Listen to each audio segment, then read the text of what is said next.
사연을 하나 보겠습니다. 요거 이제 그 신부님한테 특별히 도착한 사연이긴 한데 세 분과 함께 이야기 나눠보겠습니다. 7676 대원입니다. 저는 조그만 성당을 다녔습니다. 열심히 다녀서 세례도 받았고 또 성당에서 좋은 형님도 알게 되었습니다. 그러다 사소한 문제로 그 형님 형수님하고 저희 가족들 사이에 불화가 생겼고 그 후로 성당에서 제 아내와 딸이 왕따를 당했습니다. 우리 가족은 형수님께 진심으로 용서를 구했고 화해의 자리도 마련하고 그렇게 오해도 풀리고 잘 마무리되는가 싶었는데 그게 아니었습니다. 형수님이 아내를 따로 불러 무릎을 꿇고 빌라고 했다고 하네요.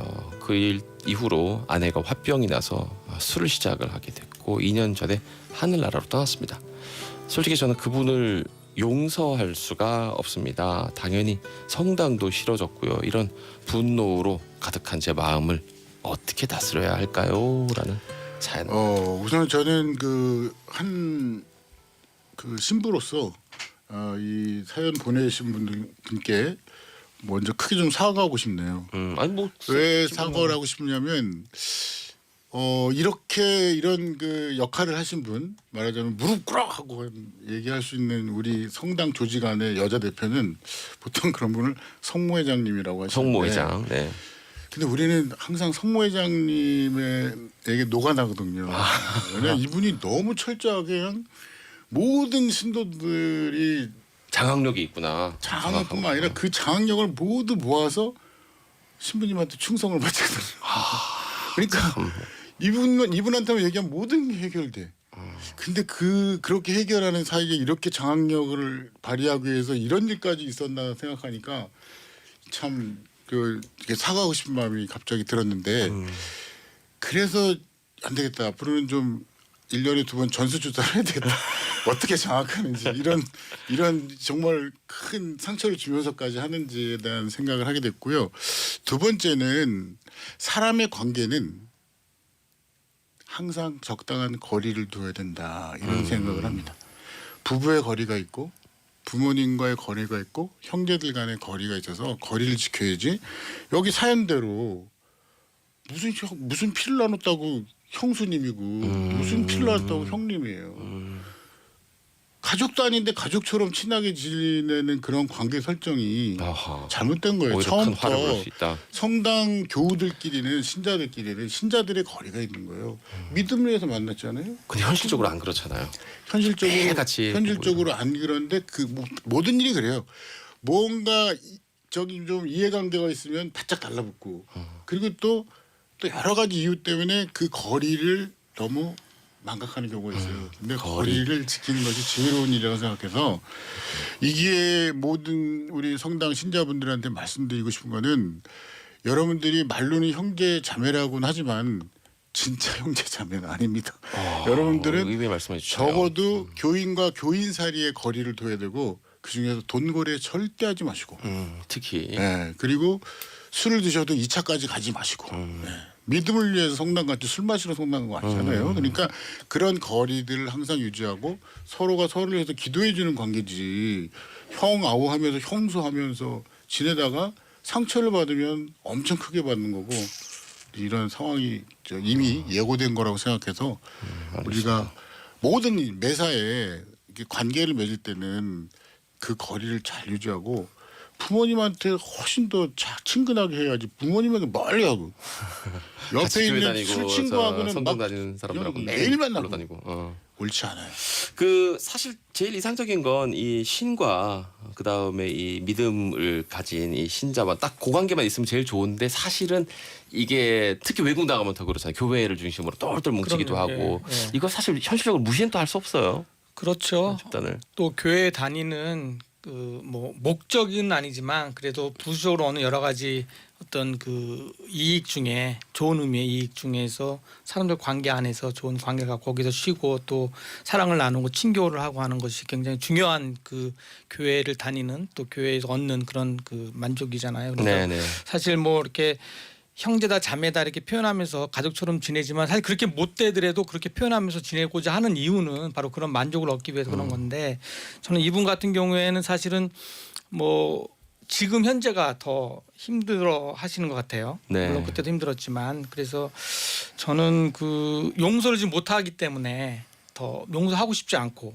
하는 마음을 괴로워하고 있으니까 이 마음을 좀 한 번쯤은 성당에서 이런 성당 문화를 잘 모르겠습니다만 성당에 이러한 일이니까 그 분당 신부님과 한번 상담해야 되지 않겠어요? 아, 신부님 지금 이미 하고 상담했고요. 네. 그 상담은 원인부터 시작하는 거거든요. 원인이 그렇게 됐으니 잘 마음을 정리하는 방법에서 그 실제로 무엇이 원인인지를 찾아야지 그 해결이 되거든요. 사실 이제 어떻습니까? 그 우리 뭐 교회나 성당에서는 이제 자매님이라고 표현을 하는데 불교에서는 이제 도반이라는 표현을 써요. 네, 도반. 길을 같이 가는 사람, 동행자. 도반 좋은 것 같아. 예, 왜냐하면 이제 그게 이제 그냥 교우 관계라는 것을 그러니까 쉽게 말해서 우리가 만난 관계는 이제 목적적으로 이제 이렇게 같이 수행하고 이런 전제성을 자꾸 부여를 해주기 위해서 이제 둘 관계를 도반이라는 표현으로서 이렇게 자꾸 정리를 해주는데, 그러니까 저는 뭐 신부님 아까 말씀하신 대로 사실은 이게 뭐 꼭 성당뿐만 아니라 뭐 사찰도 마찬가지고 종교 그 성전 안에서 개인 간에 생기는 이런 많은 갈등들을 직접적으로 중재하지 못하고 때로는 아까 말씀드린 약간의 어떠한 힘의 논리나 어떤 뭐 위치라고 하는 부분 때문에 모른 척하기도 하고 네. 그냥 이제 또 방관하기도 하는 면들에 대해서는 성직자들이 일단은 기본적으로 굉장히 반성을 해야죠. 왜냐하면 뭐 어떤 이유에서 간에 이 안에서 그런 아픔이 나오게 만든다면은 그거의 책임은 절대 피할 수 없고 그래서 저는 이제 단지 이분께 그래도 저는 뭐 미워하는 사람도 있지만 결국은 사랑하는 사람도 있잖아요. 그리고 제가 볼 때는 우리 사연을 보내주신 분께는 이제 따님이 그렇죠. 있어요. 네, 그리고 네. 어쩌면은 그 형수님과의 관계는 너무나 힘들었고 굴욕적이었지만 그때 그 굴욕보다도 더 따뜻한 사랑을 줄 수 있는 상대들은 있었지 않았을까. 그래서 저는 이분께 화는 나고 억울하시고 한 많은 부분이 있겠죠. 아직도 이제 지켜야 될 사람이 이제 따님이 있으니까.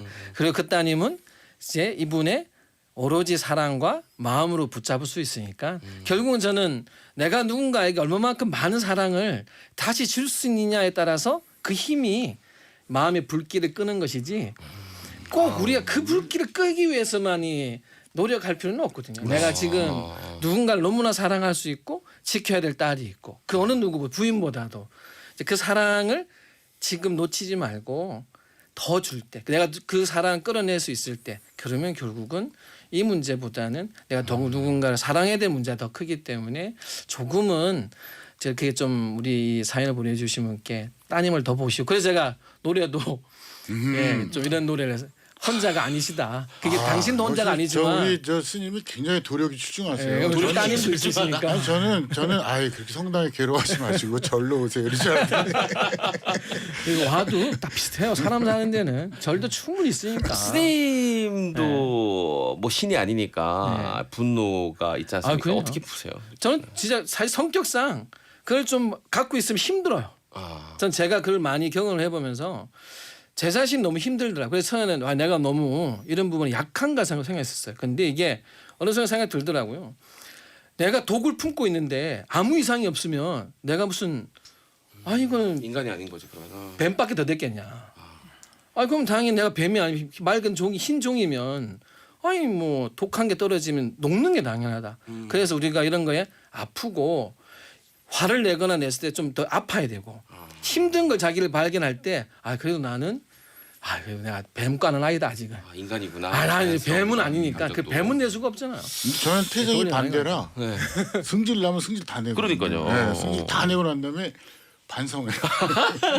목사님 어떠세요? 저는 좀 굉장히 참는 이성적인 편이에요. 느낌인데. 그렇죠. 네, 굉장히 생각이 많아지고 그 화가 나도 이렇게 남한테 풀질 잘 못해. 그래서 그게 또 문제가 돼서 해가 또 이렇게 쌓이는 때가 있어요. 그래서 오히려 저는 이런 이렇게 막 그 화가 날 때 즉각적으로 풀고 나누고 하는 분들 참 존경스러워요. 네, 그래서 저는 제 나름대로 그냥 푸는 방법은 제 나름대로 좀 더 이렇게 차분하게 마음을 가라앉히는 방법 외에는 이렇게 바깥으로 드러내지는 잘 못하는 것 같아요. 성직자들은 네. 기본적으로 사실 뭐 신부님이나 저나 마찬가지고 뭐 주지라든지 이 정도 위치가 되면은 내고 싶으면 화를 어린 중에 내고 있거든요, 사실은. 자기도 모르게. 그게 사실은 여기서 닫고 여기가 성당에 절에 가면은 다 눈치를 더 많이 보지 우리를. 그렇기 때문에 자리가 조금 더 있으니까 노력을 하기는. 해야죠. 민감해지지 않으면 많은 상처를 줄 수 있기 때문에. 저한테 화를 내고 업종 다르다고 바로 저한테 화를 업적이 좀 다르다고. 오늘도 목사님하고 신부님 그리고 이스님과 함께 정말 한 시간이 언제 간지 모르겠습니다. 평화로운 노래로 우리 성진 스님께서 골라온 노래입니다. You Are Not Alone, 마이클 잭슨의 노래. 세 분이 있어서 우리 외롭지 않을 것 같습니다. 우리 특공대님들도 다음 주에 뵙겠습니다. 고맙습니다. 네, 감사합니다. 또 봬요. 안녕하세요.